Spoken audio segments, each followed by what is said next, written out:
પરમાત્મા આપણને તારવા આવ્યો છે, આપણો ઈશ્વર આવ્યો છે. ભીલો દીવાના બન્યા છે. નર નારીઓ જેના પાસે જે હતું એ ભગવાનના પગમાં ધરી અને કંઈ આવડે તો નહીં, કંઈ બસ ઉભા રડે છે. અને જેને રડતા આવડી ગયું પ્રભુ માટે એને બધું આવડી ગયું. वो वेद को पा गया. એટલા બધા ભાવ વિભોર થયા ભીલો કે જેની પાસે જે હતું એ મૂકી દીધું. ફળ હતા એને ફળ મૂક્યા, ફૂલ હતા એને ફૂલ મૂક્યા, લાકડાના ભારા હતા એને લાકડા પ્રભુના પગમાં મૂકી દીધા. શું મૂક્યું એ મહત્વનું નથી, કયા ભાવથી મૂક્યું એ મહત્વનું છે. વસ્તુનું આ દેશમાં થોડું મહત્વ છે. વસ્તુનું મહત્વ તો પાશ્ચાત જગત સ્વીકારે, આ દેશ તો પ્રેમ કો સ્વીકાર કરતા. વસ્તુનું શું મહત્વ, કઈ રીતે અપાય છે, શું અપાય છે મહત્વનું નથી. ભાવની કિંમત છે, માલની કિંમત નથી. વેપારીઓ વધારે જાણશે. વેપારીઓ માલમાં કમાય કે ભાવમાં? માલમાં કોઈ કમાતો નથી, બધા ભાવમાં જ કમાય છે. માલ તો એનો એ હોય, ગોડાઉનમાં ભરી રાખો અને ભાવ ડાઉન થાય તો પાર્ટી ફેલ. અને જો માલ એનો એ ભાવ વધી જાય તો પાર્ટી તરી જાય. સવાલ ભાવનો છે, માલનો નથી. તુલસીદાસજીનું રામાયણ છે ગોસ્વામીજીની પાસે હતું ને એવું જ આપણી પાસે છે અત્યારે. માલ તો એનો એ, પણ ભાવમાં ફરક.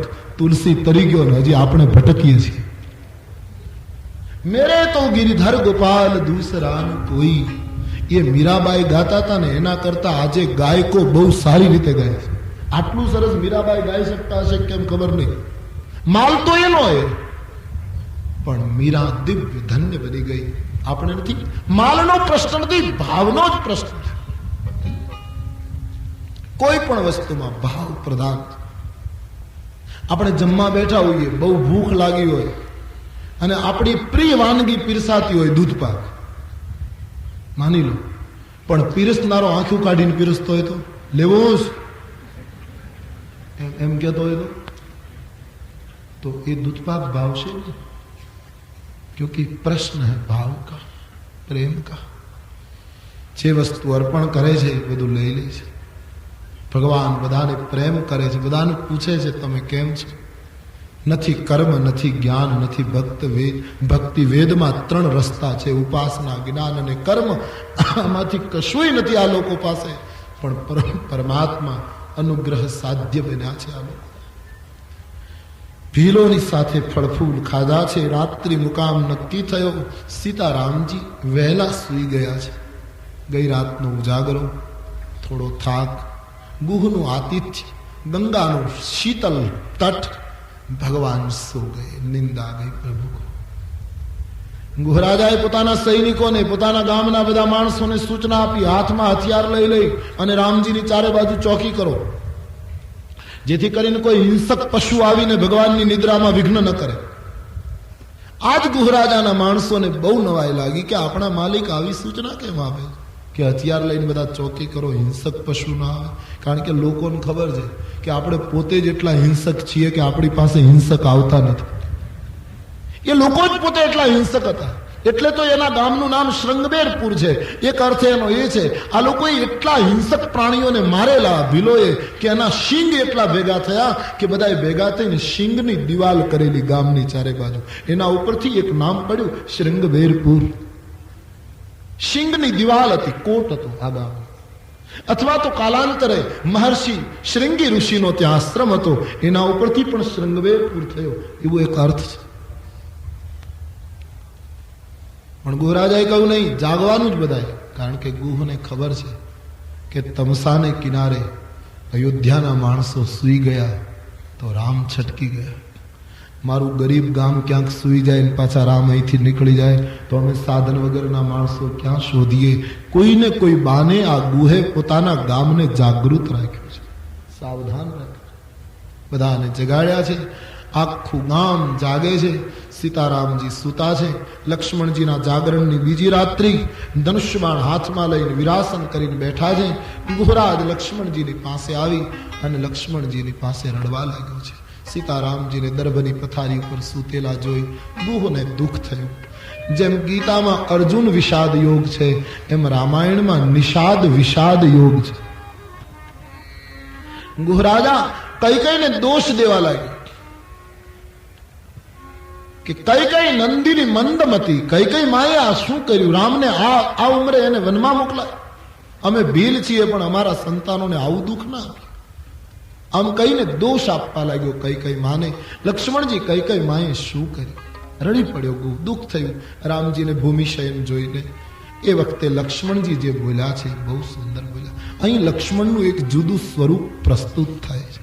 આમ તો લક્ષ્મણ ઉગ્ર, એકદમ જવાબ આપનાર, જરા તેજસ્વી વ્યક્તિત્વ, પણ અહીંયા કોઈ મંડલેશ્વર બોલતા હોય, કોઈ આચાર્ય બોલતા હોય એવા રૂપે લક્ષ્મણ રજૂ થાય. લક્ષ્મણ મહારાજ ગુહરાજને કહે છે, ગુહ સાંભળ, તું કૈકેયી માને દોષ દે છે ના કે આ કૈકેયીએ શું કર્યું, પણ પહેલી વાત મારી એ સાંભળી લે. લક્ષ્મણજી થોડાક સૂત્રો બહુ સુંદર બોલ્યા છે, સંક્ષેપમાં કહું, આપણા માટે બહુ ઉપયોગી છે. પહેલું સૂત્ર લક્ષ્મણજીએ એમ કહ્યું કે ગુહરાજ, કોઈને દોષ ન દઈશ. દેખીએ લખા, સુમિત્રાનું દૂધ પીધું છે ને. આ જગતમાં ગુહ કોઈ કોઈને સુખ નથી આપતું, કોઈ કોઈને દુઃખ નથી આપતું. જે કંઈ ભોગવાય છે ગુહ, એ આપણા જ કરેલા કર્મનું ફળ છે. બિલકુલ સાચી વાત છે. આ વસ્તુ નથી સમજાતી ત્યાં સુધી શંકરાચાર્ય ભગવાન આપણને મૂઢ કહે છે. મને મારા સિવાય કોઈ સુખ ના આપી શકે, મને મારા સિવાય કોઈ દુઃખ ના આપી શકે. આ એક નક્કી છે. સુખ અને દુઃખ એ માનવીના કરેલા કર્મનું પરિણામ છે. મને ફલાણાએ સુખ આપ્યું, મને ફલાણાએ દુઃખ આપ્યું, આ અજ્ઞાનતાથી કરેલો આરોપ છે. આપણને આપણા સિવાય કોઈ સુખી કરી જ શકે નહીં, સંભવ જ નથી. મેં સવારે કહ્યું કે ગમે તેટલો મોટો માણસ કોઈ પણ ક્ષેત્રનો હોય, એનો પડછાયો એની પાછળ જ ચાલે. એ બધું કરી શકે, પણ એમ ન કરી શકે કે મારો પડછાયો બીજાની પાછળ. પડછાયો એ આપણું સુખ અને દુઃખ છે, આપણી પાછળ જ રહેવાય.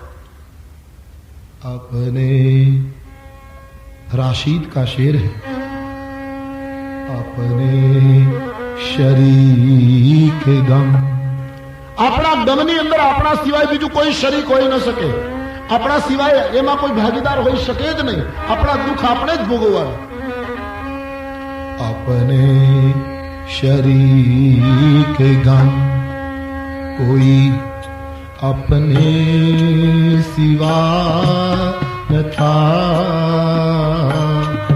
अपने शरीर के गम कोई अपने सिवा न था. આ જગતમાં કવિ કહે, મારા દુઃખને ભોગવવા માટે મારા સિવાય બીજું કોઈ જ. બિલકુલ ઠીક, બિલકુલ ઠીક. એટલા માટે બુદ્ધને કોઈ ગાળો દે છે તો બુદ્ધ હસે છે. આનંદ પૂછે છે બુદ્ધને, આપને આટલી બધી ગાળો દીધી, આપ કેમ હસો છો? બોલે, એ ગાળ દે છે, એમાં મને શું તકલીફ? મને કોઈ દુખી કરી શકે જ. હું કઈ એનો ગુલામ થોડો છું ગાળો દેનારનો કે એ ગાળો દે એટલે હું પણ દેવા માંડું. मैं तो मालिक हूं. बुद्ध ने ये जवाब दिया. मैं गुलाम होता तो उसने गाली आदि मैं भी दे दूं. वो कहीं अनुसरवा थोड़ो निकलो, मैं तो अपना मालिक हूं. बुद्ध ने कोई दुख नहीं आपी सकता, बुद्ध ने कोई सुख नहीं आपी सकता. कारण के जाने છે સુખ અને દુઃખ એ આપણા જ મનનું કારણ છે. अपने शरीर के गम कोई अपने सिवा न था, अपने शरीर के गम कोई अपने सिवा न था.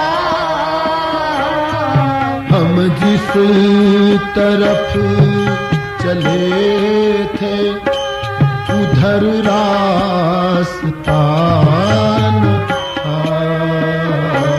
हम जिस तरफ चले थे उधर रास्ता न था. क्यों?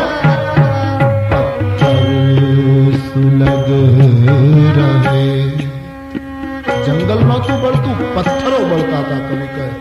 અને કોઈના ચરણ ચિહ્નો નહોતા, કોઈના કદમો કે નિશાન हमने देखे नहीं. पत्थर सुलग रहे,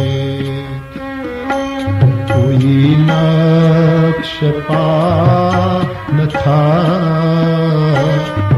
पत्थर सुलग रहे थे, कोई नक्श न था. हम जिस तरफ चले थे उधर रास्ता न था. हम जिस तरफ चले थे उधर रास्ता न था. पत्थर सुलग रहे. बहुत अच्छी पंक्ति आ लिखी है राशि. ઘણી વખત એવું બને કે માણસ બોલે નહીં, પણ એના ચહેરા ઉપરથી ખ્યાલ આવી જાય કે આ માણસ શું વિચારે છે. બહુ સમજદાર માણસ, બડા દ્રષ્ટિ वाला मानव पकड़ सकता है कि आना मगज में कई का विचार. बोलવું न पड़े, चेहरा कह देगा. ऐसा कुछ शेर है. चेहरे पे जम गई थी ख्यालों की उलझने. चेहरे पे जम गई थी ख्यालों की उलझने. नहींतर आम तो लफ्जों की जोस्तजू में, लफ्जों की जोस्तजू में कोई बोलता न था. लफ्जों की जोस्तजू में कोई बोलता न था. अंत में बहुत अच्छा शेर लिखा है, सुनिए. આપણે બહુ સરસ ગાઈએ, ભજન ગાઈએ, ગઝલ ગાઈએ, કીર્તન ગાઈએ, પણ કોઈક સાંભળે તો એની કિંમત નહીં. કવિ કહે કોઈ સાંભળે નહીં તોય વાંધો નહીં, પણ આપણે ગલીમાં ગાતા ગાતા નીકળીએ, ભલે બહાર નીકળીને ન સાંભળે, પણ કમસે કમ અંદર બેઠા બેઠા કોઈક સાંભળે તો આપણું ગાયું સાર્થક. પણ આ તો કરુણા એવી કે આપણે ગાતા રહ્યા અને સાંભળનારે ડોકિયું તો ન કર્યું, પણ એની બારી પણ ન ખોલી. तो कौन गाड़ा? ये कितनी करुणा है जीवन की.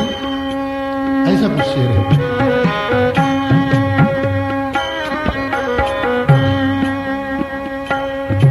राशिद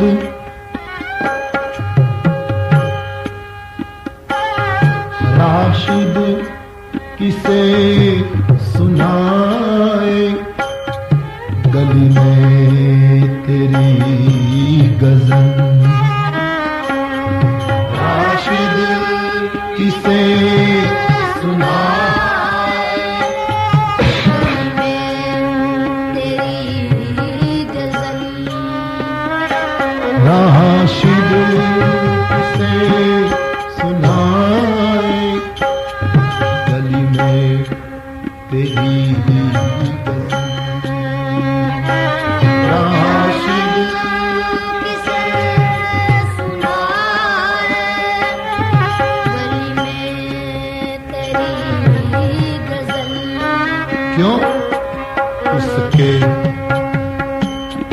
उसके मकान का कोई, उसके मकान का कोई दरीचा खुला न था. उसके मकान का खिड़की पर्दा दरीचा खुला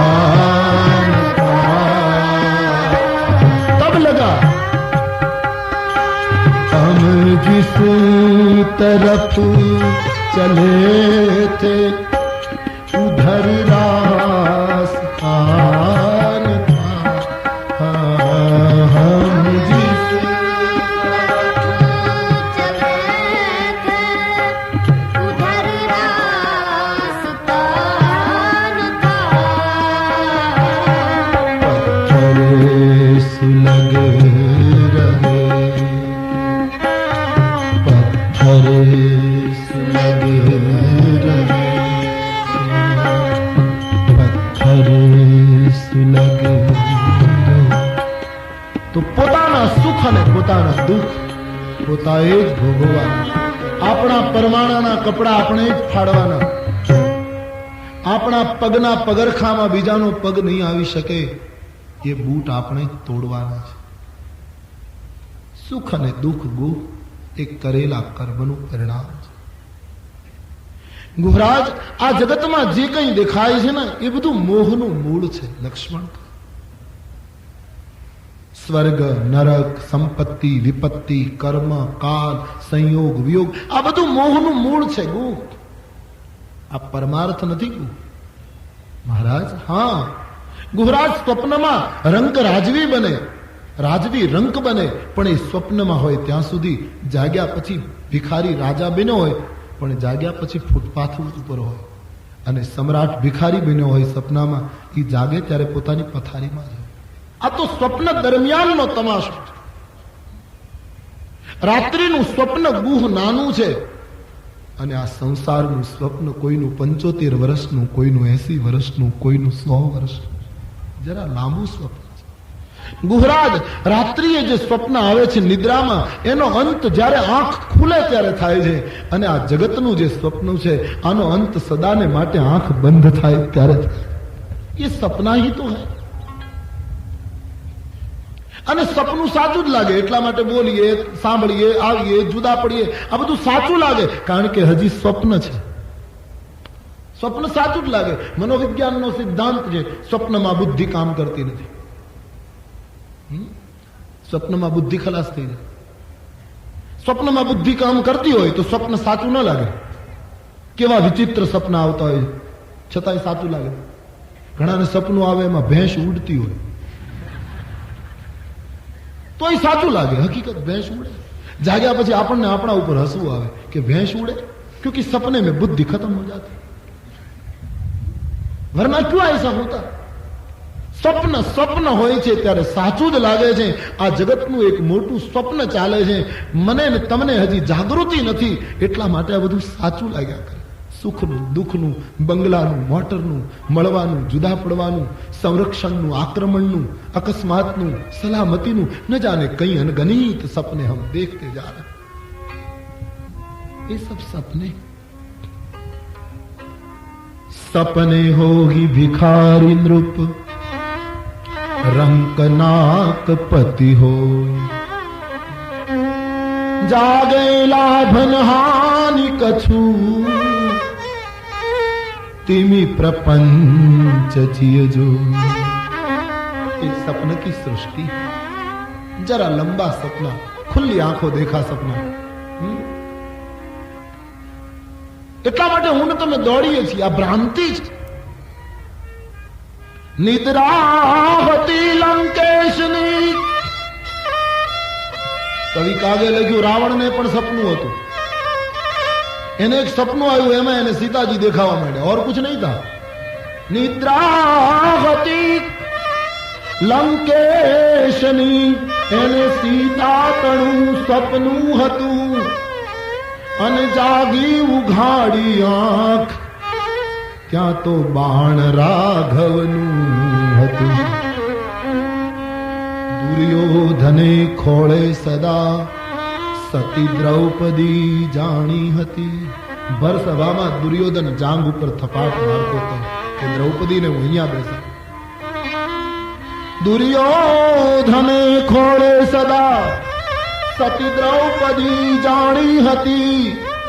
પણ જાગી ઉઘાડી આંખ, ત્યાં તો ગદા વ્રકોદરની હતી. સપના જબ टूटा तो भीमसेन ની ગદા પડી. અને એમાં પાંડવોય કઈ મુક્ત નથી. सपना सबको लग रहा. बहुत सुंदर व्यंग किया कवि ने पांडवों पर. कुरुक्षेत्रमा कुंतासुतोने छत्रनो विभ्रम हतो. પાંડવોને એમ કે કૌરવોને માર્યા પછી હસ્તિનાપુરની ગાદીના માલિક બનીશું, એક ભ્રમ હતો કવિતા. કુરુક્ષેત્રમાં કુંતાસુતોને છત્રનો વિભ્રમ હતો, પણ સિંહાસને ચડવા ગયા ત્યાં પગ હેઠ હિમાલય હતો. તો હિમાલયની યાત્રા શરૂ થઈ ગઈ. उत्तर छेल्ली क्षणों ने हिमालय यात्रा प्रस्थान की. तो ये सब सपने हैं અને સ્વપ્ન મારીને તમારી જાગૃતિ નથી થઈ ત્યાં સુધી બધું સાચું લાગે. જઈએ આવીએ સબ સચ લાગે. જ્યારે જાગીએ ત્યારે આ બધી વાત પૂરી. સૂરજ ઉગે એટલે મીણબત્તી જેમ ઓલવી નાખવા, ફાનસ ઓલવી નાખવા. એમ જાગ્યા નથી આપણે. તુલસીદાસજી એ વાત અહીંયા મને તમને ગુહને માધ્યમ બનાવીને સમજાવે છે. એહી જગ જામિની જાગી જોગી, એહી જગ જામિની જાગી જોગી. આ જગતની રાત્રિમાં સંતો જાગે છે, બાકી સબ સોए हैं. तो स्वामी जी कहते हैं मोह निशा सब सुवनिहारा, मोह निशा सब સુવનિહારા. देखात स्वप्न अनेक प्रकारा, देखात स्वप्न अनेक પ્રકારા. मोह निशा सुवनिहारा, मोह निशा સુવનિહારા. મોહની રાત્રિમાં ગુહરાજ બધા સૂતા છે, નાના મોટા સ્વપ્ન બધા જુએ છે. આ જગતની રાત્રિમાં કોણ જાગે છે? તો સ્વામીજી लिखते अगली चौपाई, एही जाग जामिनी जागगी जोगी, એહી જાગ જામિની જાગી જોગી. परमारथी प्रपंच वियोगी, પરમારથી પ્રપંચ વિયોગી. प्रपंच वियोगी, પ્રપંચ વિયોગી. मोह निशा सब सोवनिहारा, मोह निशा सब सोवनिहारा. जानिया तब ही जीव जग जागा, जानी तब ही जीव जग जागा. जब सब विषय विलास विरागा, मोह निशा सब सोवनिहारा, मोह निशा सब. આ સંસારની રાત્રિમાં યોગીઓ જાગે છે, જે પ્રપંચથી વિયોગી છે, જે પરમાર્થી છે, એવા સંતો જાગે છે. કદાચ લક્ષ્મણની સન્મુખ ગુહના મનમાં એક પ્રશ્ન થયો કે તમે બધાને સૂતેલા ગણો છો, તો પછી આમાં જાગ્યા ક્યારે ગણાય? બહુ મહત્વનો પ્રશ્ન છે. જો આ જગતમાં આપણે બધા સૂતેલા જ હોઈએ તો પછી આમાં ખરેખર જાગેલા આપણે ગણાઈએ ક્યારે? આપણે જાગ્યા કે કેમ એના માટે બીજાના પ્રમાણપત્રની જરૂર નથી. આપણને ખબર પડી જાય કે હું જાગ્યો છું કેમ. એનું બહુ સરસ પહેલું આગળ, જાનીય તબ હી જીવ જગ જાગા, જબ સબ વિષય વિલાસ વિરાજ. સંસારના બધા વિષય અને વિલાસમાંથી હે ગુહરાજ એની મેળાએ વૈરાગ્ય આવવા માંડે ત્યારે સમજવાનું કે હવે જીવની જાગૃતિ શરૂ થઈ એની મેળાએ ધ્યાન દેના ક્રમશઃ.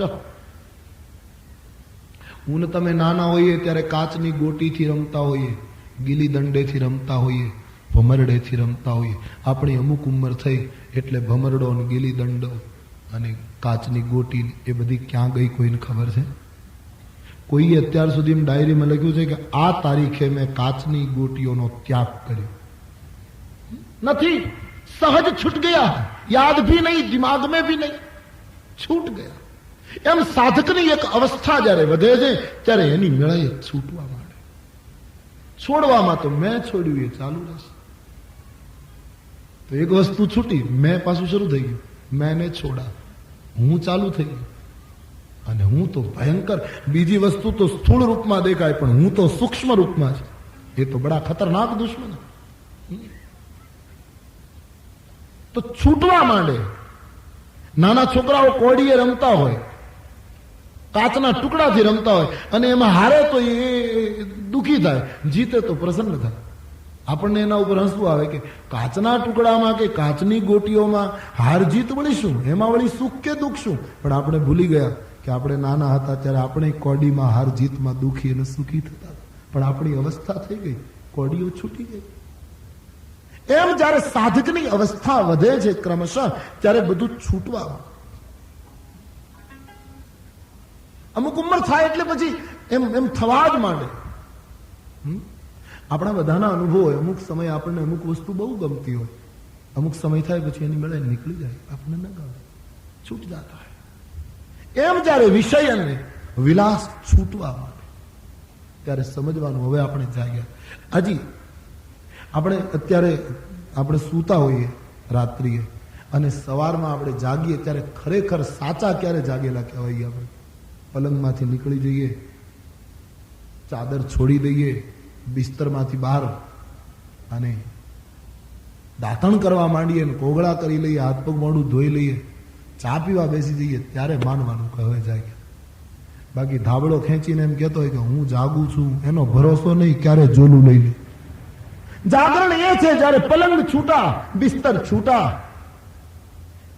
ચાદર છૂટી, ઓઢવાનું છૂટ્યું, તકિયો છૂટ્યો, માણસ નીકળી ગયો એમાંથી, જાગ ગયા, उसने चाय भी पी ली, स्फूर्ति आ गई.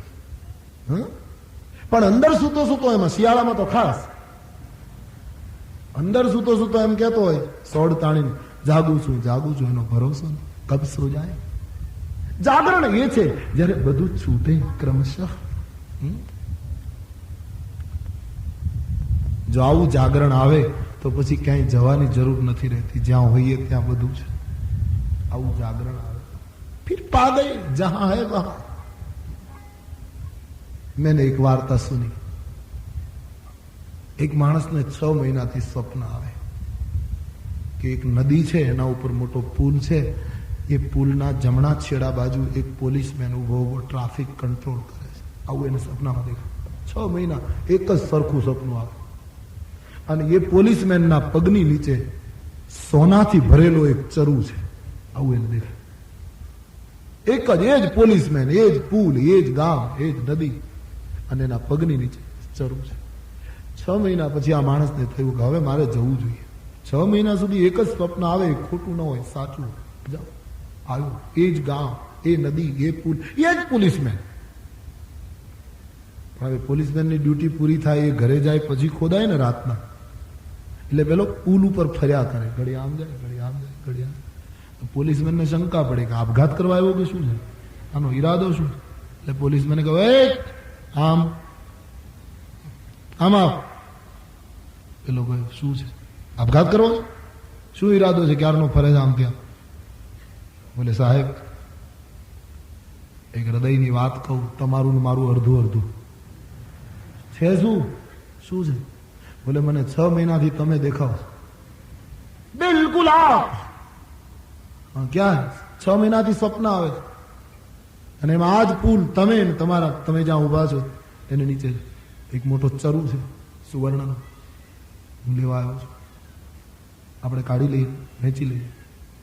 અને પોલીસમેન સ્તબ્ધ થઈ ગયો. ઓહ, એક મિનિટ. હેરાન થઈ ગયો એ માણસ.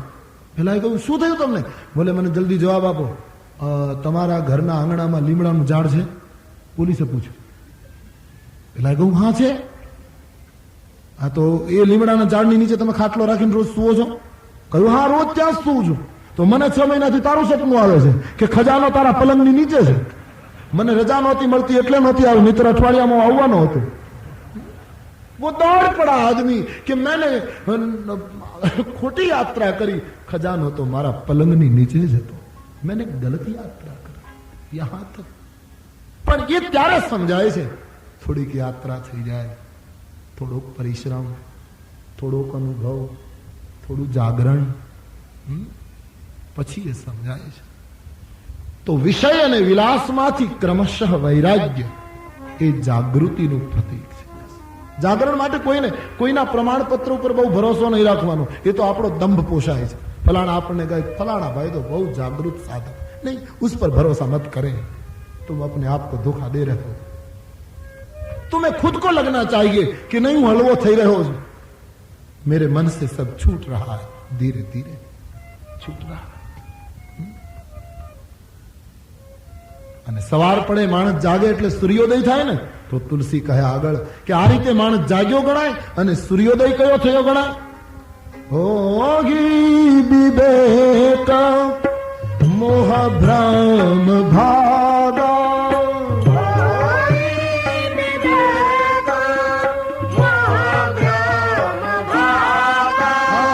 મોહ ભ્રમ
જ્યારે સાધકના જીવનમાં વિવેકનો સૂર્યોદય થાય, મોહ ભ્રમ ભાગા, મોહ અને ભ્રમ ભાગવા માંડે, ત્યારે સમજવાનું હવે રામના ચરણારવિંદમાં દ્રઢ અનુરાગ ઉત્પન્ન થશે.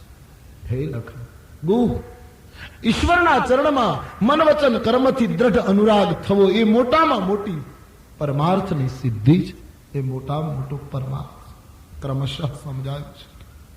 અને ગુહરાજ એ પણ કહી દઉં કે આ સૂતા છે એ બીજું કોઈ નથી, સાક્ષાત બ્રહ્મ છે. રામ બ્રહ્મ, બિલકુલ ખુલ્લી વાત લક્ષ્મણજીએ કહી દીધી ગુહને, આ સાક્ષાત પરમાત્મા છે. રામ બ્રહ્મ પરમાર્થ રૂપા, અવિગત અકથ અનાદિયનુપા, અવિગત અકથ અનાદિ અનુ, सकल विकार रहित गत भेदा, कही नित नेति निरूपहि बेगा, कही नित नेति નિરૂપહી. રામ બ્રહ્મ છે, વેદ જેને નેતિ નેતિ કહીને પુકારે છે, તમામ વિકારથી રહી ગત ભેદ છે. આમ જ્યાં લક્ષ્મણજીએ ગુહરાજને સમજાવ્યું છે, ગુહરાજને અતિ આનંદ થયો. આમ જ્યાં ચર્ચા પૂરી થઈ ને ત્યાં આમ પણ સવાર થઈ ગયું અને આમ ગુહરાજના જીવનમાં પણ પ્રભાત થઈ ગયું, વિવેકનું પ્રભાત. ખબર ન રહી સવાર કેમ પડ્યું. અમારે ભાવનગરનો કવિ કહે કે ખ્યાલ ન રહ્યો કરતો તો કોની વાત, મને કઈ ખબર નથી. નાઝીર દેખૈયા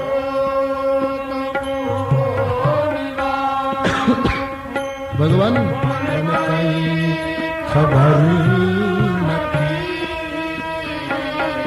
કરતો તો કોની વાત, મને કઈ ખબર નથી,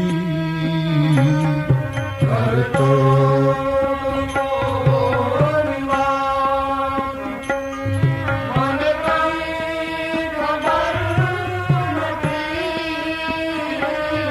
ક્યારે થયું પ્રભાત, મને કઈ ખબર નથી.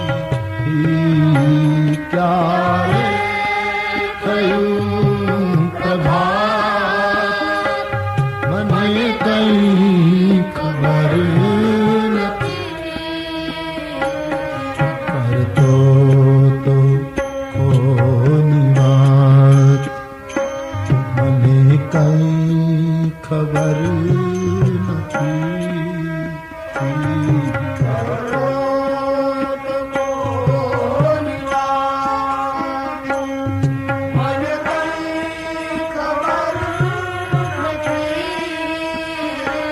बिल्कुल सीधी सादी पंक्तियां हैं गुजराती भाषा की.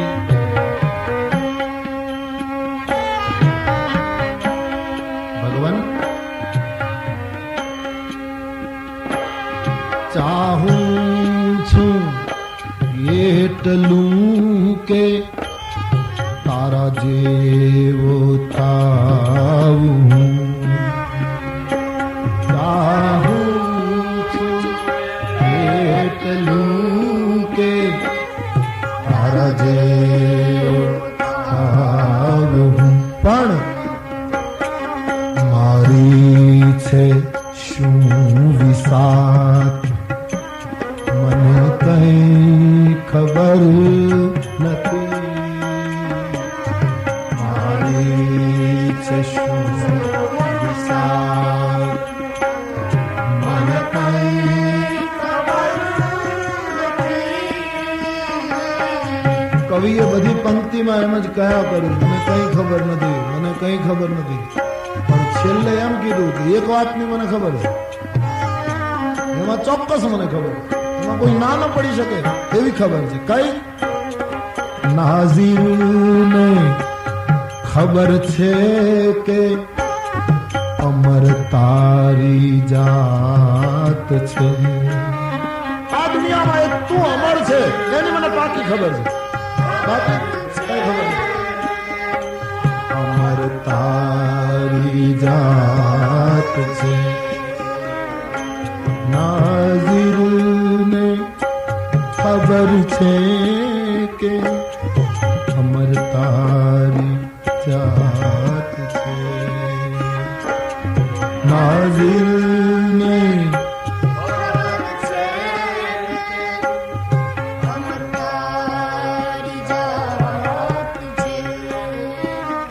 આમાં બીજી છે કોની જાત, આમાં બીજી છે કોની જાત, મને કઈ ખબર નથી, બીજી છે કોની જાત, મને કઈ ખબર નથી. ક્યારે થયું પ્રભાત, મને કઈ ખબર નથી. ક્યારે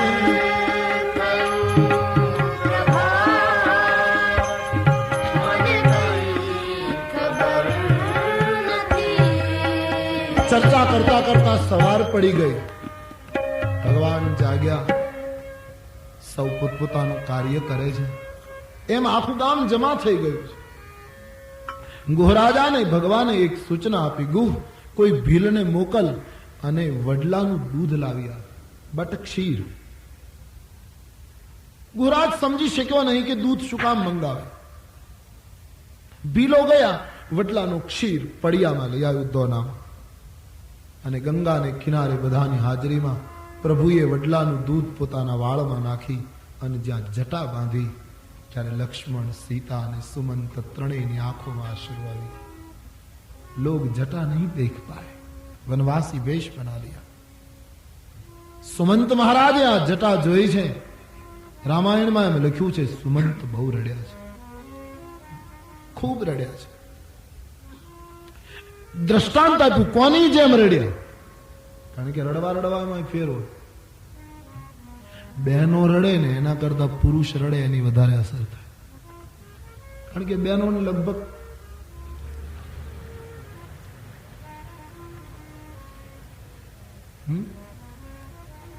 પણ પુરુષ રડે ને, ઘરનો વડીલ ક્યારેય ન રડતો, એ રડે તો બધા ઉપર પહેલી અસર થાય કે આજ બાપુજી કેમ રડી પડ્યા. સ્વાભાવિક છે, શુરવીર મર્દ જેવો મર્દ રડી પડ્યો એમ થાય. પણ એના કરતા બાળક રડે તો વધારે આપણને અસર થાય. કોઈ પણ બાળક રડતું હોય, કોઈ મારતું હોય તો આપણે કઈ લેવા દેવા ન હોય તો આપણે આડા પડીશું. શું કામ મારો છે બાળકને, શું કામ મારો? પણ એમાં ગરીબનું બાળક રડતું હોય, માં વિધવા હોય, બાપ મર્યો હોય, મજૂરી કરતી હોય, દિવાળીનો તહેવાર આવતો હોય, ફાટેલા કપડાં બાળકના હોય, માં બાળકને કપડાં લઈ શકી, આપી શકી ન હોય, અને બાજુના બધા બાળકો ફટાકડા ફોડતું હોય, અને એ વખતે ગરીબ વિધવાનું બાળક ફટાકડા માટે રડતું હોય, અને એ જે આંસુ હોય, એમ તુલસી દ્રષ્ટાંત આપે, દીન બાલી જીમીરો,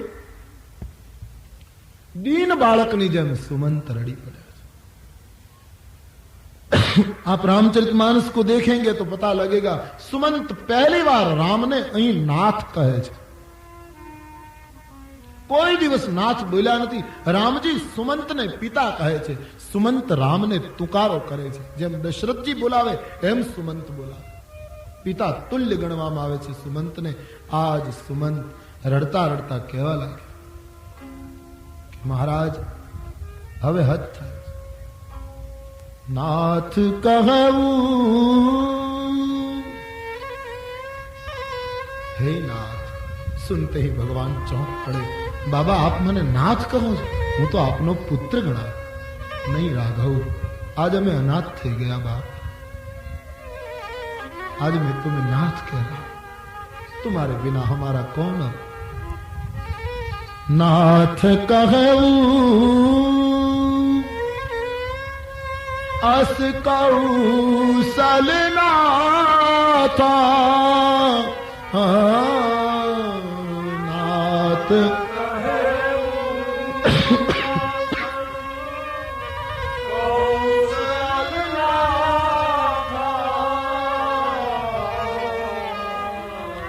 ले रथ जाऊं राम के साथ,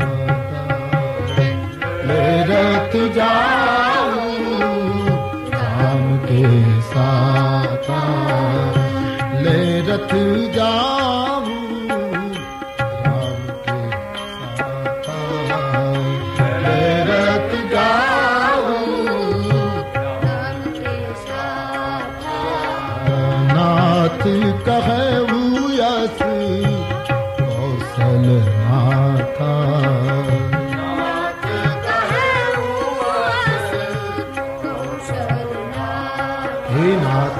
હે રાઘવ, કૌશલપતિએ મને એમ કહ્યું છે, રથ લઈને સાથે જાઓ, 4 દિવસ વનમાં ફેરવી અને ત્રણેય જણને પાછા લઈ આવો. રામ અયોધ્યા પાછા આવો. સુમંતે દશરથજીનો સંદેશ આપ્યો. ગંગાને કિનારે એ પ્રસંગ ચાલે અને સુમંતે દલીલ બહુ બૌદ્ધિક કરી છે. રામની જગ્યાએ બીજો હોત તો પાછો વળી ગયો હતો આ દલીલ ઉપર. કારણ કે સુમંતે એમ કહ્યું કે પિતાની પ્રથમ આજ્ઞા હતી વનમાં જાઓ, પણ તમે નીકળી ગયા પછી બીજી આજ્ઞા મારી સાથે કેવડાવી છે, કે 4 દિવસ વનમાં લઈને પાછા લઈ આવે. પિતૃ આજ્ઞા પાળવી એ જો પુત્રનો ધર્મ હોય તો પ્રથમ આજ્ઞા વનવાસની તમે પાળી, બીજી આજ્ઞા મારી સાથે કેવડાવી છે પાછા લઈ આવવાના, એટલે તમારે પાછો. બિલકુલ બૌદ્ધિક દલીલ છે. બીજો હોત તો કદાચ પાછા ફરી જાય. જેમ આપણે આપણા બાળકને કહીએ કે લે આ રૂપિયો બજારમાંથી ફલાણું લઈ આવો, અને એ બાબો નીકળે, પણ ઘરમાંથી આપણને કોઈ એમ કહે કે એ વસ્તુ તો ઘરમાં પડી હતી, તમે ખોટી મંગાવી, અને હજી પેલો બહાર નીકળ્યો હોય ત્યાં આપણે બાબાને બૂમ પાડીએ કે નહીં બેટા પાછો આવો, ઘરમાં છે. તો શું એ બાબો એમ કહે કે નહીં હું પિતૃ આજ્ઞા પાલક છું, હું લાવે જ છૂટકો કરીશ? पहली आज्ञा इन्हें लेवा जवानी की थी, बीजी आज्ञा पिताए कहूं नहीं पाछो वળી जा, तो पुत्र को चाहिए वो वापस लौट जाए. रामजीए कहूं बाबा તમારી સામે દલીલો કરું ને એ યોગ્ય ન ગણાય, તમે અમારા પિતા તુલ્ય છો, પણ ક્ષમા કરજો, પિતાની આજ્ઞા પળાય, આ બીજી આજ્ઞા મારા પિતાની નથી. તો इतना ही खूबसूरत जवाब राम का. 14 વર્ષ વનમાં જવાનું એ મારા પિતાની આજ્ઞા છે, પણ 4 દિવસ વનમાં ફેરવીને પાછા રામને લઈ આવવા એ મારા પિતાની આજ્ઞા નથી, એ તો એની મમતાની આજ્ઞા છે. वो तो ममता बोल रही. પિતાની આજ્ઞા પાળવી એ ધર્મ છે, મમતાની આજ્ઞા પાળવાની વાત અહીંયા ઠીક નથી. દુનિયામાં જેટલા વિદ્વાનો એ ધર્મ અને પરમાર્થની વ્યાખ્યા કરી છે એમાંના એક આપ પણ છો. તમારી પણ ધર્મ અને પરમાર્થની વ્યાખ્યા જગતમાં પૂજાય છે. તો પરમાર્થ અને ધર્મની વ્યાખ્યા કરનારા મને એમ કહેશે કે પિતૃ આજ્ઞા તોડીને ઘરે આવો? આ મુદ્દા ઉપર સુમંત નિરુત્તર ચૂપ. સુમંતે વિચાર્યું સીતા માટે વિનંતી કરું, વૈદેહી બેટી તું ઘરે આવે તો થોડીક રાહત રહે. વૈદેહીએ કહ્યું બાબા મને પાતિવ્રત કે ધર્મ વિશે કંઈક કહેશો આપ, કે પતિવ્રતા ધર્મ શું કહેવાય? સુમંત વહાં ભી મૌન, कुछ बोल नहीं पाए. લક્ષ્મણને કહ્યું તો લક્ષ્મણજી કંઈક ઉગ્ર થઈ ગયા છે, અહીંયા એવું લખ્યું છે, થોડા કડવા વાક્યો બોલી ગયા લક્ષ્મણ. અને જ્યાં લક્ષ્મણ બોલવા માંડ્યા તો તુરંત ભગવાન રામજી વચ્ચે પડ્યા અને સુમંતને કહ્યું બાબા લક્ષ્મણ બાળક છે, મારા સોગન છે, એનો સંદેશો મારા પિતાને ના આપશે. આમ બોલ્યું. લક્ષ્મણ શું બોલ્યા એ તુલસીદાસજીએ લખ્યું નથી, અને રામજીએ પણ સોગંદ આપીને કહ્યું છે કે આ વાત કહેવાની નથી. તો પછી આપણે શું કામ ખોલવી જોઈએ? જો તુલસીએ મર્યાદા રાખી, રામે રાખી, તો આપણે એમાં બહુ ઊંડે નહીં ઉતરવું, છોડ દો. સુમંતને ત્રણેય સમજાવ્યા છે. સુમંત બહુ રડે છે, રામને છોડીને જતા જીવ ચાલતો નથી, પરાણે રથમાં બેસાડ્યા છે. જાઓ બાબા, મારા માતા પિતાને કહેજો અમારી ચિંતા ન કરે. 14 વર્ષ પૂરા થશે ને એટલે તુરંત અમે આવી જઈશું.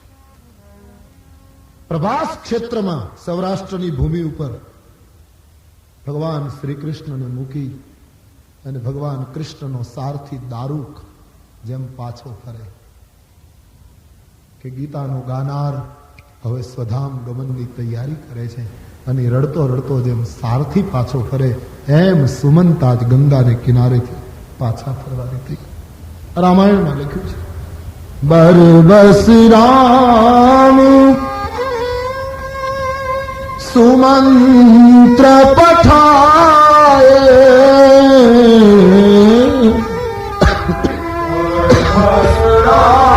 મજબૂરન વળાવે સુમંત.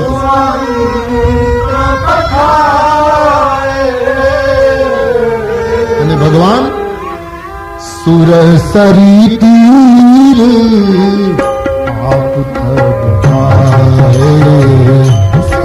भगवान आ गए गंगा के बिल्कुल प्रवाह के तट पर आ गए. सरकार गंगा के घाट पर सुरसरी तीर आप तब आए.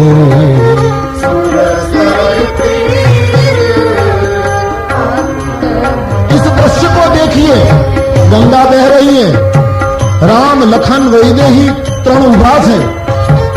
એક નૌકા ગંગાના વહેણમાં તરે છે, એનું દોરડું કિનારે બાંધેલું છે, અને એ નૌકામાં એક ભીલ બેઠો છે, કેવટ. અહીંથી નૌકા પ્રસંગ શરૂ થાય છે, કેવટ પ્રકરણ શરૂ થાય છે. રામ ઉભા છે, પેલો બેઠો છે, રામજીએ એને જોયો, પેલા એ ધ્યાન પણ આપ્યું, अपनी मस्ती में बैठे। बड़ा प्यारा दृश्य है। और भगवान राम एक केवट ने सामे थी साध कर बोला છે, मागी नावन केवट आना, मागी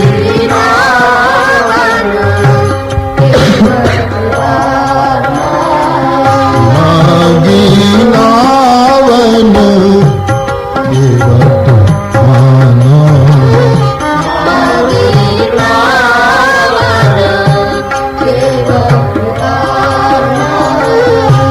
कहीं तुम्हारी मरण में जाए,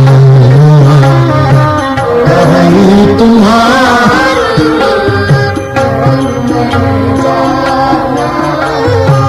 ભગવાને કહ્યું નૌકા,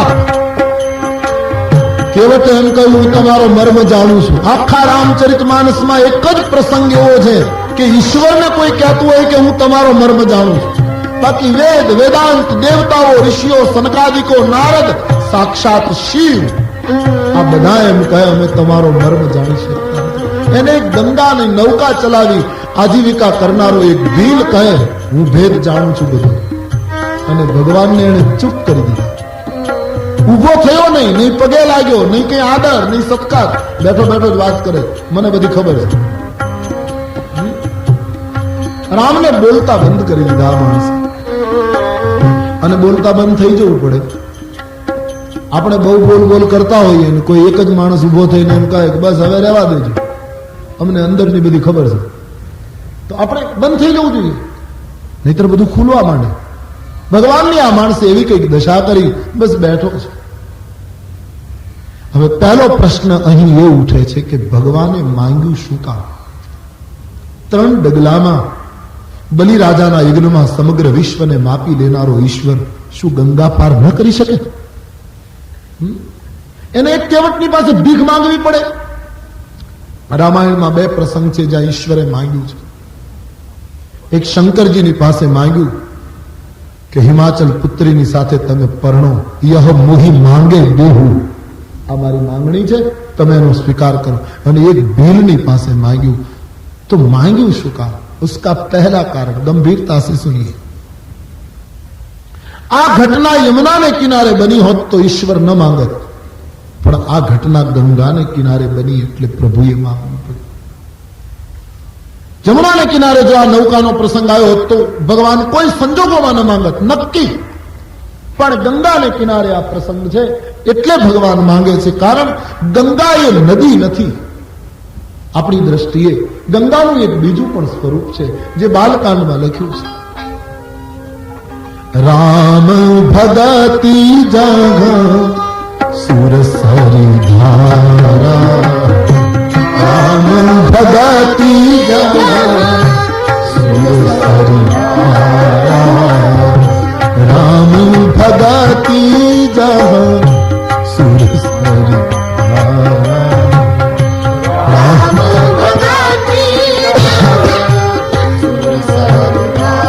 તો ગંગા એ ભક્તિ છે, કેવટ ભક્તિને કિનારે બેઠો છે। ભક્તિને કિનારે ઈશ્વરને માંગવું પડે છે, કોઈ દિવસ ભક્ત નથી માંગતો। યાદ રાખો, સાચી ભક્તિ એ છે જેમાં ભક્ત કદી માંગે નહીં, પરમાત્માને જ માંગવું પડે, કારણ કે તટ ભક્તિ કા। આજે મારી તમારી ભક્તિ માંગ માંગ કરવા માંડી એટલે ભક્તિનું ઓજસ ખલાસ થઈ। રતિ બીન રાજ, રતિ બીન પાઠ, રતિ બીન માનસ લાગત, ફીકો રતિ બીન સાધુ, રતિ બીન સંત, રતિ બીન જોગન હોય जति को तेज गया। अस्मिता चली गई लोगों की, क्योंकि मांग मांग कर रहे हैं।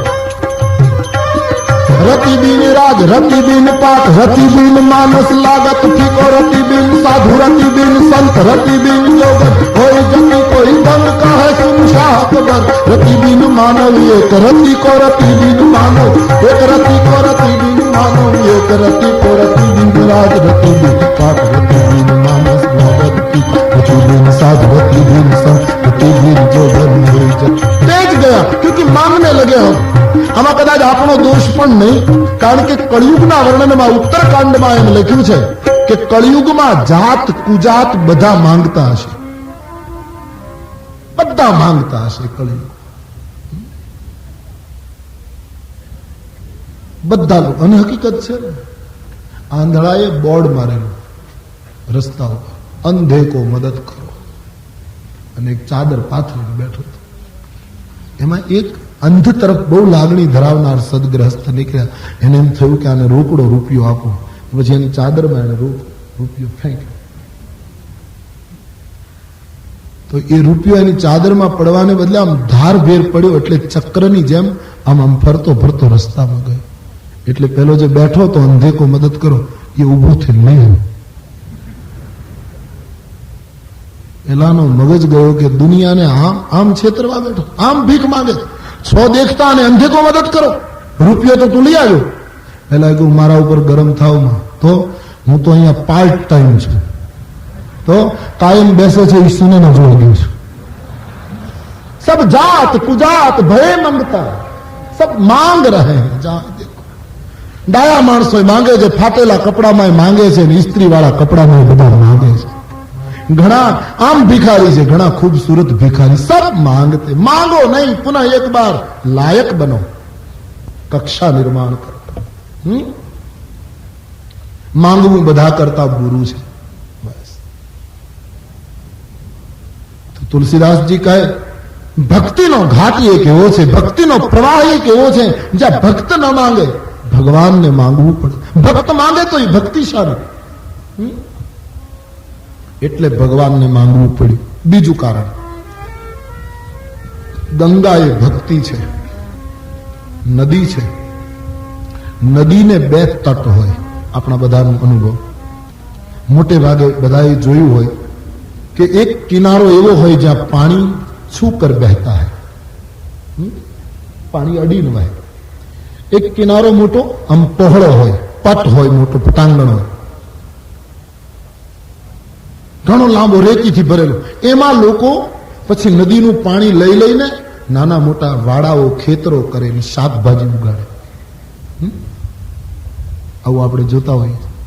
એટલે ભક્તિના બે કિનારા છે, એક જ્યાં પાણી છૂકર બહેતા હૈ, એક બીજો જ્યાં કિનારો ખાલી છે, વિશાળ પટાંગણ, જ્યાં લોકોએ પાણી નદીનું લીધું છે અને નાના નાના વાડા ઉભા કરીને, નાના નાના ખેતરો ઉભા કરીને એમાંથી કંઈક ઉપાર્જન કરે છે. ભક્તિના પણ બે કિનારા, એક નિષ્કામ ભક્તિ, એક સકામ ભક્તિ. નિષ્કામ ભક્તિ એ છે જ્યાં પાણી બિલકુલ અડીને વહે છે, ત્યાં કોઈ થઈ શકતું નથી, ત્યાં તો ડૂબકી જ મરાય, ત્યાં તો તરી શકાય, ત્યાં તો સ્નાન કરી શકાય. બાકી એક બીજો સકામ કિનારો છે, મોટો વિશાળ પટ છે, જ્યાં લોકો પાણી લઈ લઈને નાના નાના ખેતરો કરીને ઉપાર્જન કરે. ભક્તિમાં પણ આવું છે. સકામ કિનારે લોકો ભક્તિ કરતા કરતા કંઈક મેળવવા ઈચ્છે છે. આ માણસ જો સકામ કિનારે બેઠો હોત તો ભગવાન ન માંગત, તો એ માણસ માંગત. પણ આ તો બેઠો છે નિષ્કામ ઘાટ ઉપર, એને શું માંગવાનું? જે પૂર્ણ નિષ્કામ છે એની પાસે તો ઈશ્વર જ માંગે. ત્યારે આપણી ભક્તિ સકામ પટવાળી ભક્તિ, આપણે ઉપયોગ ભક્તિ નો કરીએ, પાણી નદીનું, અને નાના નાના ખેતરો ઉભા કરીને એમાંથી ઉપાર્જન કરીએ. સમાજમાં આવું નથી થયું? ભક્તિને નામે બધાએ નાના મોટા વાડાઓ ઉભા નથી કર્યા. પાણી ભક્તિનું, સહકાર ભક્તિનો, નામ ભક્તિનું, અને સૌએ પોતપોતાના વાડાઓ. આ મારું ગૃહ, આ મારો વાડો, આ મારું ખેતર, અને સમાજને તોડી નાખ્યો. કેટલા પંથો આ દેશમાં જ પ્રગટ્યા છે, ભગવાન બચાવે. અને આ દેશમાં નાનું એવું ટોળું ઊભું કરવું કઈ બહુ કઠિન નહીં. તમે નવું ચાલુ કરો એટલે 20 જણા તો તરત જ મળી જાય તમને. અને નવો ચોકો શરૂ, અમારો પંથ, અમારો પંથ, અમારો વાડો, અમારું ફલાણું. અને પાણી અંતે ભક્તિનું, નામ ભક્તિનું, પોતપોતાના વાડાઓ ઉભા કર્યા લોકોએ, અને એમાંથી સકામતા, પોતપોતાના હેતુઓ સાધવા છે બધા. એટલા માટે ભક્તિ ક્રાંતિ નથી કરતી.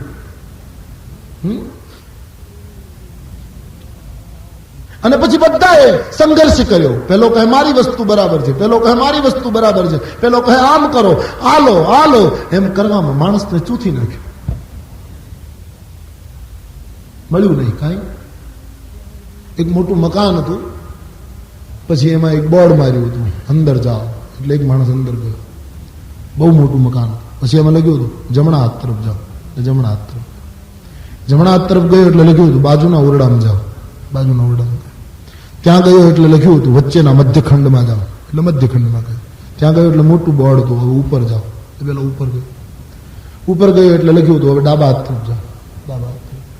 ત્યાં ગયો એટલે લખ્યું હતું બાજુના ઓરડામાં જાઓ, બાજુના ઓરડામાં. ત્યાં ગયો એટલે વળી પાછું લખ્યું હતું ઉપરના વચ્ચેના ઓરડામાં જાઓ, એટલે પેલો વચ્ચેના ઓરડામાં. ત્યાં ગયું એટલે લખ્યું હતું નીચે જાઓ, નીચે ઉતરો. નીચે ઉતરો એટલે લખ્યું જમણા હાથ તરફ જાઓ, પાછો જમણા હાથ તરફ ગયો. જમણા હાથ તરફ ગયો તો મોટા અક્ષરે લખ્યું હતું જ્યાં ત્યાં ભટકે છે શું બહાર નીકળ. આ દશા મારી તમારી થઈ ગઈ છે.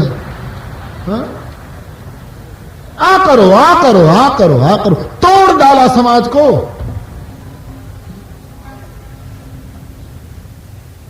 જુદા જુદા વાળાઓએ સમાજને તોડ્યો છે. એક વસ્તુ સમજી લો, જે લાગે છે તે કહું છું.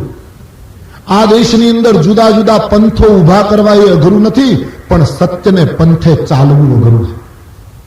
સત્યનો પંથ એ તો 90 ફૂટ પહોળો હાઈવે છે, અને એ માર્ગે ચાલશો તો પેટ્રોલ પંપ આવશે, હોટેલ આવશે, મોટેલ આવશે, રેસ્ટોરન્ટ આવશે, ક્યાંક આરામ કરવાનું આવશે.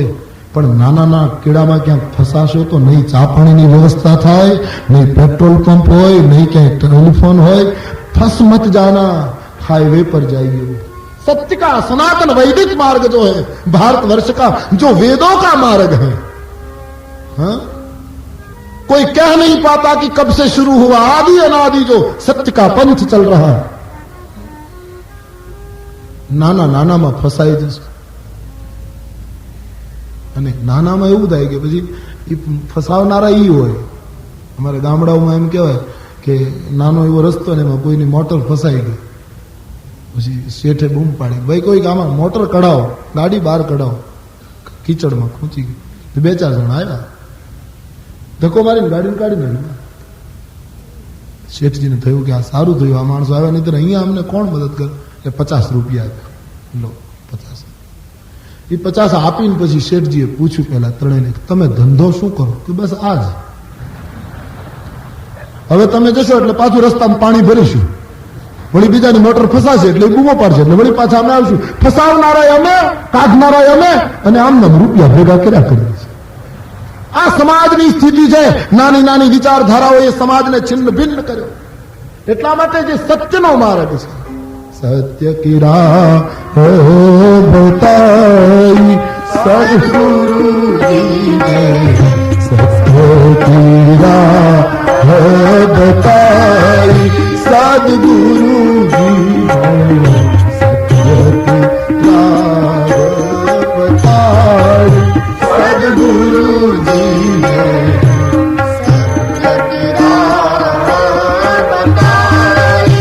આજે યુવાન વર્ગ જો ભડક્યો હોય ધર્મથી, તો એનું કારણ એક આ પણ છે.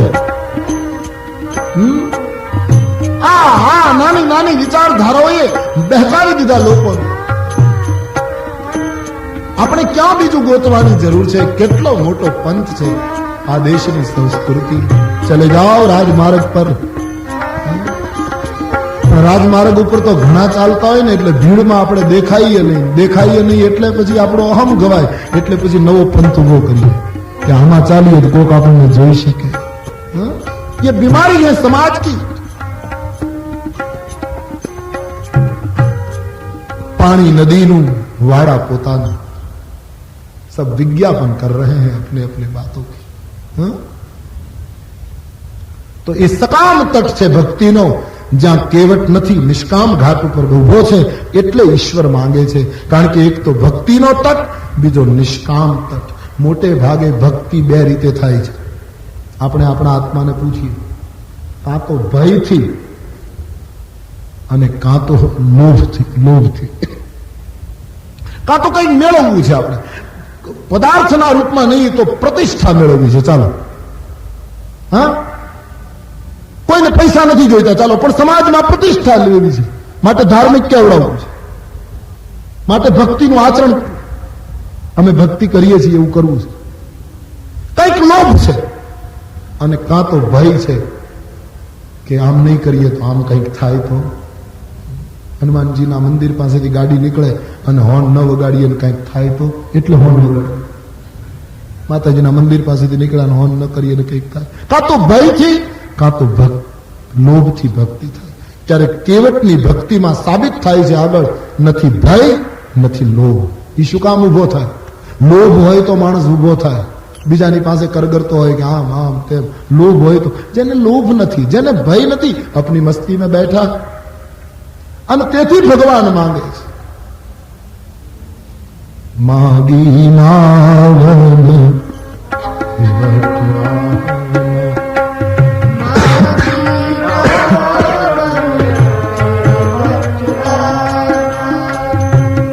મને નૌકા આપો, અમને જવું છે. કેવટે ના પાડી, હું મર્મ જાણું છું. તમારા ચરણની ધૂળમાં એવી કઈ ખૂબી છે કે પથ્થર ઉપર પડી તો એમાંથી સ્ત્રી ઉત્પન્ન થઈ. આ તો લાકડાની નૌકા છે મહારાજ. પથ્થર કરતા લાકડું નરમ હોય અને એમાંય આ તો ગંગાના પાણીમાં રહી રહીને વધારે નરમ થઈ ગયેલું લાકડું. આમાં ચરણ ધૂળ પડે અને આ નૌકા નારી થાય તો મારી આજીવિકાનો ધંધો તૂટી જાય. આ સિવાય મને બીજું કઈ આવડતું નથી. મારી પાસે એક જ નૌકા છે. આ નૌકામાં તમારી ચરણ ધૂળ પડે, આમાંથી નારી ઉત્પન્ન થાય, આજીવિકાનું સાધન તૂટે, ઘરમાં એક સંખ્યા વધે. મારે આ ખતરો લેવો નથી ભાઈ. મેં એમ સાંભળ્યું છે તમારી ચરણની ધૂળમાં આવી ખૂબી છે. અને મહારાજ તમારો મારો પહેલો પરિચય બેઠો બેઠો જ બોલે છે. એક વસ્તુ પૂછું, તમને તરતા નથી આવડતું એની મને ખબર છે. ભગવાનને કહ્યું. લક્ષ્મણજીએ રામજીની સામે જોયું. સરકાર, કેવટે કહ્યું જવાબ આપું, એમને તરતા નથી આવડતું, એને બીજાને તારતા જ આવડે છે, ખુદ નહીં તરી શકે. અને મહારાજ આપને જો તરવું હોય તો મારી નૌકાની જરૂર પડશે. અને નહીતર એક કામ કરો, તમે અહીંથી કિનારે કિનારે આમ ચાલ્યા જાઓ. થોડા દૂર ચાલશો ને પછી કિનારો છીછરો છે, પાણી ઓછું છે, પછી ત્યાંથી પેદલ ચાલીને જતા રહેશો. બાકી આ ઘાટથી જો પાર થવું, નિષ્કામ ઘાટથી જો પાર ઉતરવું હોય તો હું કહું એમ કરવું પડશે. કારણ કે આ નૌકા સિવાય બીજું મારું કોઈ સાધન નથી.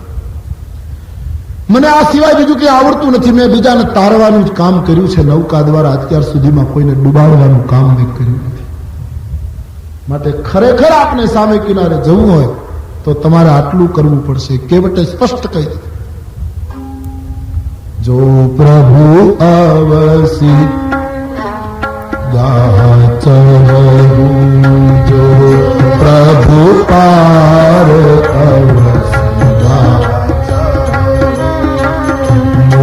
પદ પદુમ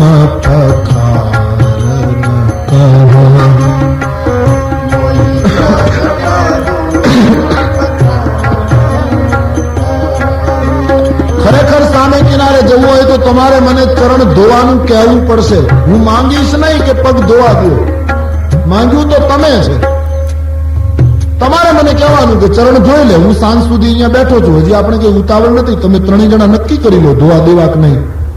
અને નક્કી કરીને પછી મને એમ કહો કે ચરણ ધોઈ લે, એટલે હું ચરણ ધોઈ લઉં અને પછી સામે કિનારે લઈ જાઉં. બાકી હું તમને ટેવ પડી ગઈ છે કે બધા હાથ જોડે માંગણી કરે, એ મારી પાસે નથી બહાર. કારણ કે માંગ્યું તમે. સામે કિનારે જવું હોય તો મને ચરણ ધોવાનું આપ કહો. મોહી પદુ પદુમ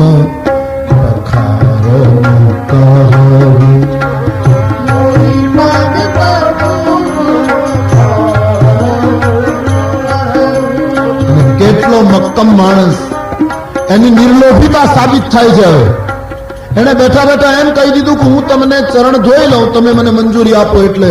અને પછી સામે કિનારે ઉતારું. મારે ઉતરાઈનો એકેય પૈસો લેવો નથી આપની પાસે. આ એની નિર્લોભિતા છે. મારે કઈ જોઈતું નથી આપની પાસે. અને કદાચ બીજા અર્થમાં એને એમ કહ્યું કે મહારાજ તમે ઉતરાઈ ચૂકવી શકો એવું કઈ કઈ માએ તમારી પાસે કઈ રવાઈ દીધું, સબ લે લીધા. વળી અમે ગરીબ માણસો બધાને ઉતારીએ ને ઉતરાઈ લઈએ, પણ તમારા જેવા વલકલ પહેરીને કોઈ મુનિ વેશમાં આવે ને એનો ફેરો અમે મફત કરી આપીએ એટલે બધું સરભર થઈ જાય. અમે ઉદાસીન વ્રત પાળતા હોય એની ઉતરાઈ લેતા નથી. મહારાજ મારે બીજું કઈ નહીં, તમે ચરણ ધોવાની મંજૂરી આપો, ઉતરાય નથી. પદ કમલો ધો ચઢાય नाथ उतरा ई कहो पद का माल धोई चढ़ाई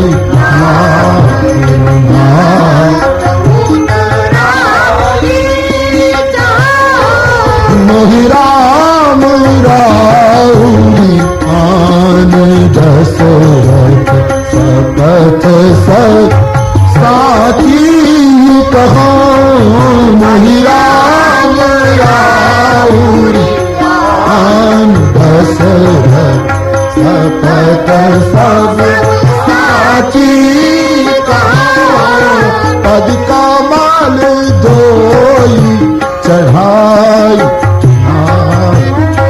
नाथ उतरा ये कहो पद का माल धोई चढ़ाई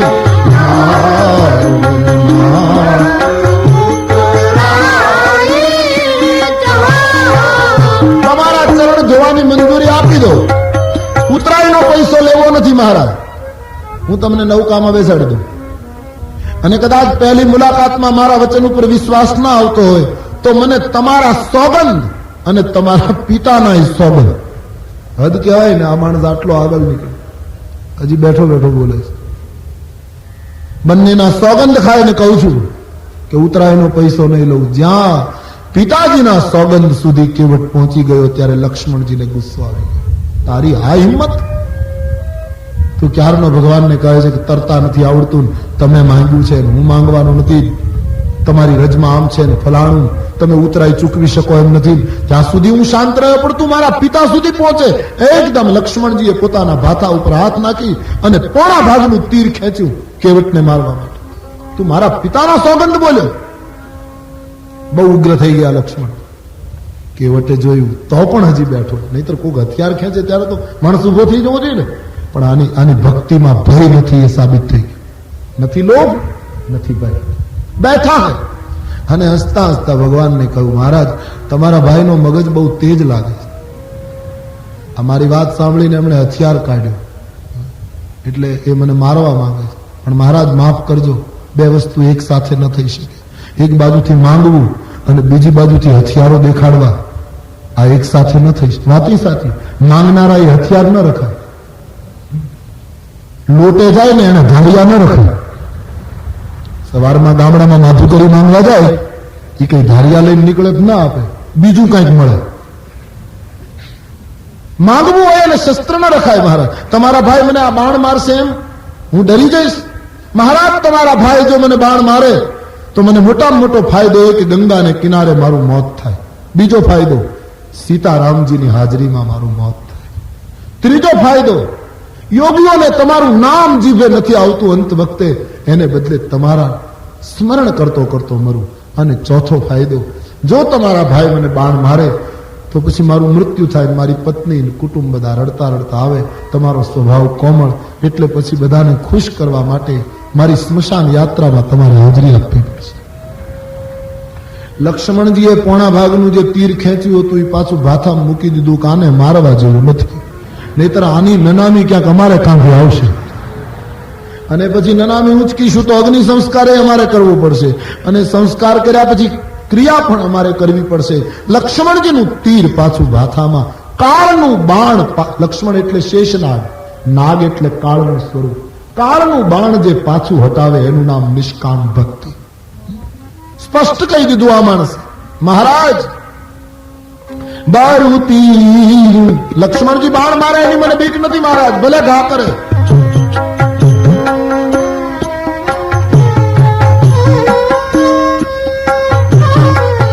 બારું તીર લખન લગીન ભાઈ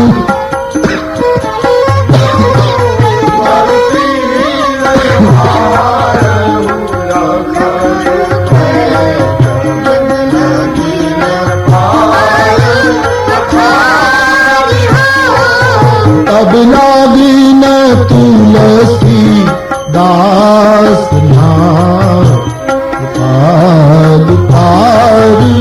उतार तब लागी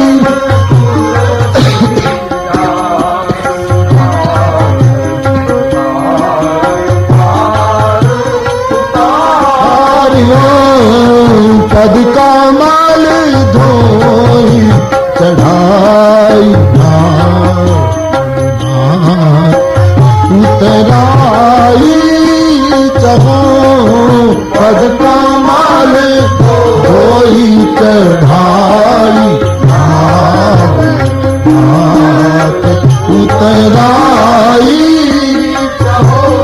તમારા ભાઈ મને બાણ મારે તો મરવાની તૈયારી છે, બાકી જ્યાં સુધી આપ મને ચરણ જોવાની મંજૂરી નહીં આપો ત્યાં સુધી હું સામે કિનારે નહીં ઉતારું.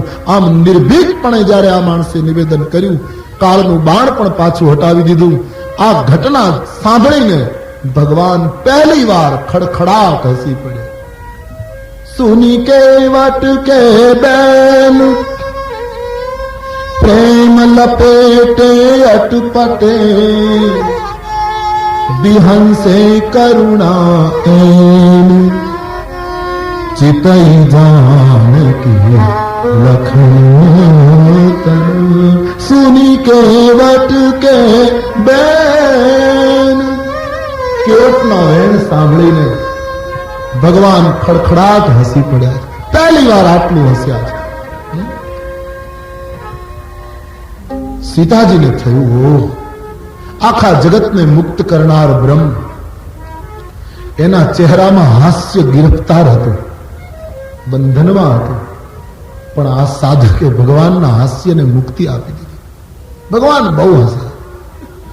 રામાયણમાં એમ લખ્યું છે, કેવટના અટપટા અને પ્રેમમાં ડૂબેલા વાક્યો સાંભળીને ભગવાનને હસવું આવ્યું, પણ હસતી વખતે એમણે લક્ષ્મણ અને સીતાની સામે જોયું, એની સામે ખાસ જોઈને હસ્યા. બહુ હસે છે ભગવાન. એનું બિલકુલ પહેલું કારણ તો એ છે કે સીતા અને લક્ષ્મણ જરા આમ પેલામાં, કારણ કે લક્ષ્મણજીને બાણ પાછું મૂકી દેવું પડ્યું ને, એટલે જરા તકલીફ છે. અને સીતાજીને આ રામજીને સામે આ દલીલ કરતો તો તમને તરતા નથી આવડતું નામ ને તેમ, એટલે સીતાજી પણ થોડા ગંભીર થઈ. એટલે રામજી બંનેની સામે જોઈને હસ્યા કે હું હસું છું, તમે શું કામ ગંભીર? તમે હસો, નિમંત્રણ આપે છે, હસો. हंसने का निमंत्रण चितई जानकी लखन तन दोनों को निमंत्रित कर रहे हैं. एक संत કહે નહીં, સીતાજીની સામે જોઈને હસ્યા હતા. કારણ રામજી સીતાજીને એમ કહેવા માંડ્યા મનોમન કે દેવી, તમારા પિતાએ તમારા જેવી કન્યા મને કન્યાદાનમાં આપી, તોય મેં મારા જમણા ચરણનો એક અંગૂઠો ધોવા દીધેલો, અને આપવાનો કાંઈ નથી, બંને પગ આખે આખા ધોઈ નાખવાનો છે. માટે પ્રભુ હસ્યા કે કેવો સમય આવ્યો. એક સંત કહે નહીં, લક્ષ્મણજીની સામે જોઈને હસ્યા, કારણ કે લક્ષ્મણજીને બચપણમાં એવી ટેવ હતી, જે પારણામાં રામ સુવે એ જ પારણામાં લક્ષ્મણને સુવડાવવા પડે, કારણ કે એને આદત હતી રામની સાથે સુવે અને રામના પગનો અંગૂઠો મોઢામાં ચૂસે તો જ ઊંઘાડે. આવી નાનપણમાં ટેવ હતી. જે રાત્રિએ અંગૂઠો ચૂસવા ન મળે એ રાત્રિએ આખા ઘરને લક્ષ્મણજી જગાડે, રડે. ભગવાન આજ લક્ષ્મણને કહે છે, બચપણમાં તને ટેવ હતી, એક અંગૂઠો નહોતો મળતો તો આખા ઘરને પરેશાન કરતો હતો, અને આજ આ માણસ બંને પગ લઈ જાય છે, તારે બાણ પાછું માથા મૂકવું પડ્યું, કંઈ થઈ શકે એમ નથી. માટે હસ્યા. એક સંત કહે નહીં, એક ત્રીજું કારણ, ચિતઈ જાનકી લખન તન, લક્ષ્મણ અને સીતા બંનેની સામે સંયુક્ત રીતે પ્રભુ હસ્યા. दोनों को कुछ कह रहे. प्रसिद्ध कथा भूतकाळની. અયોધ્યામાં એવી એક ઘટના બનેલી. રામજી પરણીને અયોધ્યા આવ્યા પછી લક્ષ્મણજીને રામના ચરણની સેવા મળતી નથી. રોજ સીતાજી ચરણ સેવા કરે, લક્ષ્મણજીને બોલાવે નહીં. હવે લક્ષ્મણજીને એમ થાય કે મને બોલાવે નહીં એટલે પછી એકાંતમાં મર્યાદા ખાતર પણ મારે નહીં જવું જોઈએ. પછી કમરાની બાજુમાં ફર્યા કરે, સેવા મળતી નથી, અંદરથી રડ્યા કરે, ભોજન કરે નહીં, શરીર સુકાવા લાગ્યું લક્ષ્મણજીનું. એક દિવસ રામજીએ પૂછ્યું, લક્ષ્મણ શું થાય છે? બોલે, મહારાજ આપ તો જાણો છો, કેટલા દિવસથી મને તમારા ચરણની સેવા નથી મળી. તો બોલે, તું આવતો હોય તો? બોલે, મારી મા મને જુએ છે તો બોલાવતા નથી. એનો અર્થ એમ કે મારું આગમન એને ગમતું નથી, અને પછી મર્યાદા ખાતર પણ નહીં આવવું જોઈએ. રામજીએ કહ્યું, તો લક્ષ્મણ બીજું તો શું થઈ શકે? એ પત્ની છે, એનો અધિકાર છે. પ્રભુ કંઈક કરો, આપની સેવા મને ન મળે તો શું જીવનનો અર્થ? કંઈક કરો. રામજીએ કહ્યું, લખન, ભૂતકાળમાં બનેલી ઘટના. રામજીએ કહ્યું, લક્ષ્મણ, એ જ થાય, 4 દિવસ પછી હોળીનો તહેવાર છે. હા, અને તું જાણે છે આપણા રઘુકુળમાં એવો નિયમ છે કે દિયર અને ભાભી હોળીને દિવસે નિખાલસતાથી વડીલોની હાજરીમાં હોળી ખેલે અને સાંજ પડે ત્યારે રઘુકુળની ભાભી દિયર જે માંગે એ ભેટ આપે, હોળીની ભેટ. બરાબર કે હા? તો બસ 4 દિવસ પછી હોળી ખેલવાની. સીતાજીની પાસે ભરતને અને શત્રુઘ્નને જે માંગવું હોય તે માંગે, પણ તારો વારો આવે ત્યારે ચરણ સેવા તારે માંગી લેવી, એટલે મારે વચ્ચે પડવું નહીં, તારું કામ પૂરું. લક્ષ્મણજી નાચવા લાગ્યા, બહુ સુંદર મહારાજ, બહુ અચ્છી બાત. પણ હવે એક કામ કરો, હોળી જેમ બને એમ જલ્દી આવે એવું કરો. બોલે એ તો જેમ આવતી હશે એમ આવશે. એમાં લક્ષ્મણજીએ હોળીના જપ શરૂ કર્યા કે જેમ બને એમ હોળી આવે. હોળીનો સૂર્યોદય થયો, રંગના કુંડો ભરાયા, દિયર અને ભાભી હોળી ખેલે છે. ભગવાન દૂર ઉભા ઉભા જુએ છે. ભગવાન વિચારે છે કે અત્યારે ખેલાય છે, સાંજ પડશે ત્યારે પ્રગટવાની છે.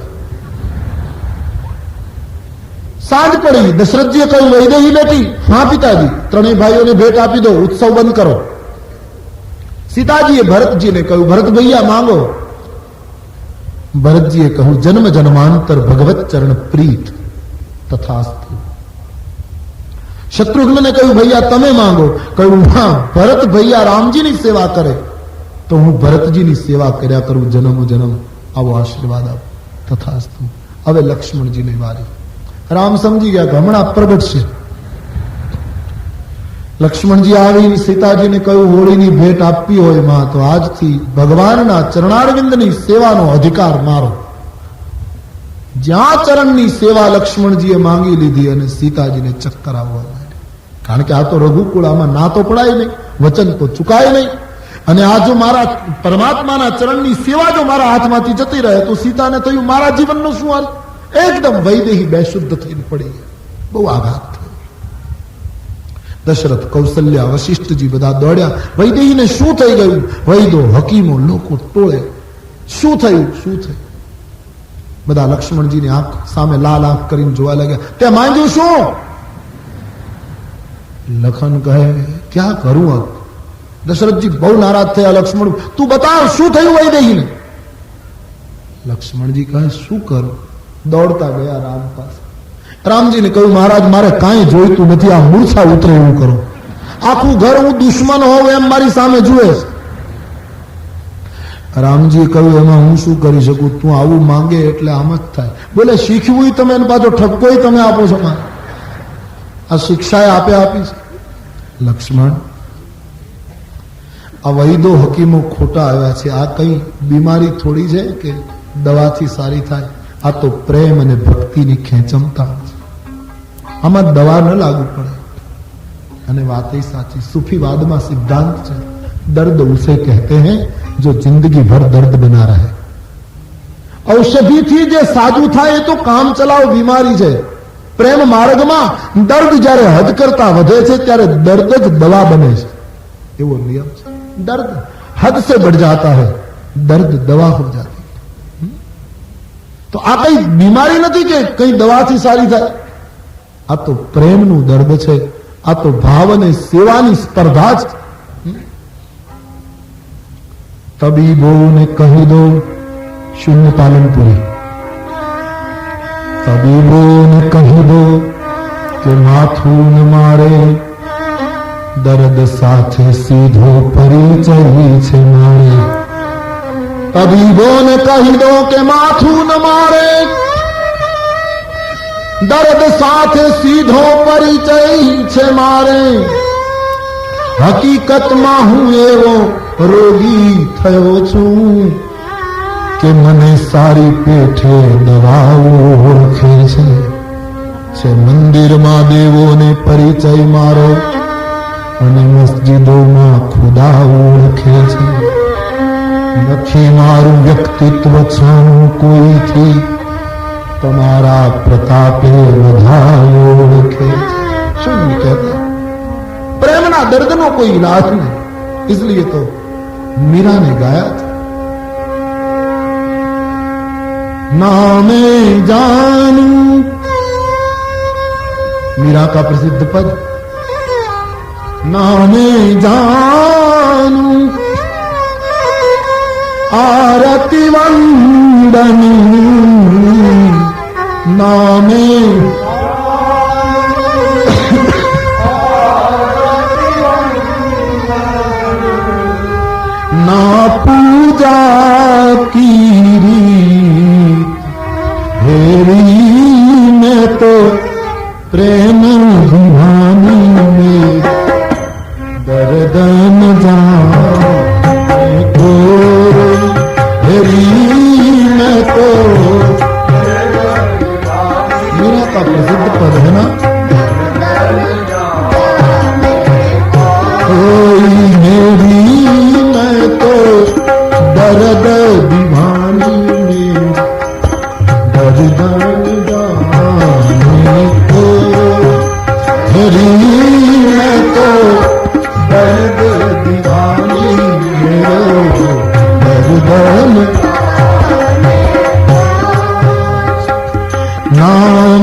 दर्द दीवानी हो गर्दन जा कोई होली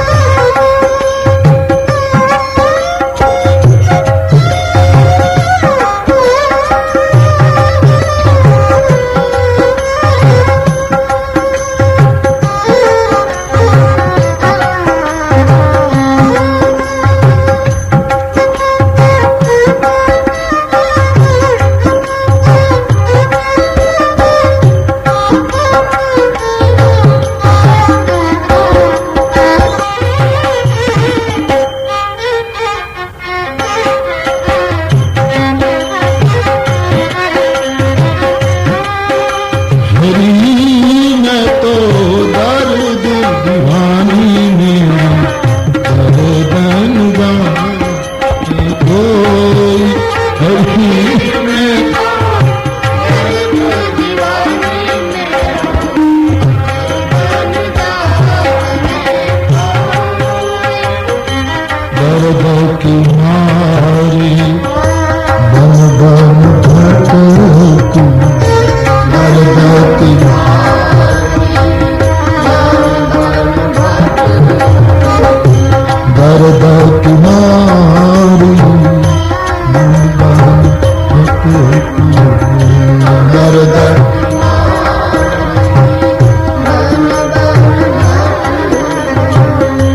बैद मिला नहीं कोई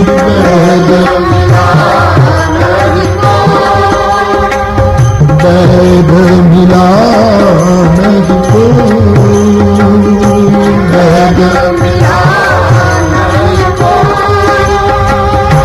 मेरा पीर तब मिटे जब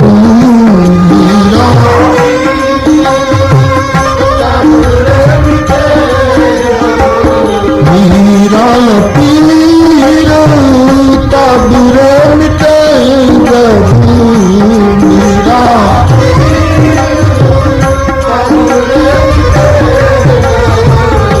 बैद सवारिया हो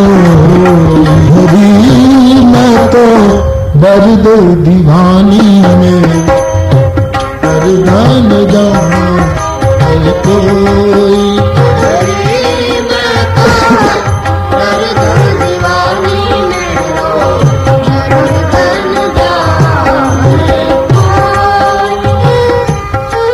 प्रेम जोगीड़ा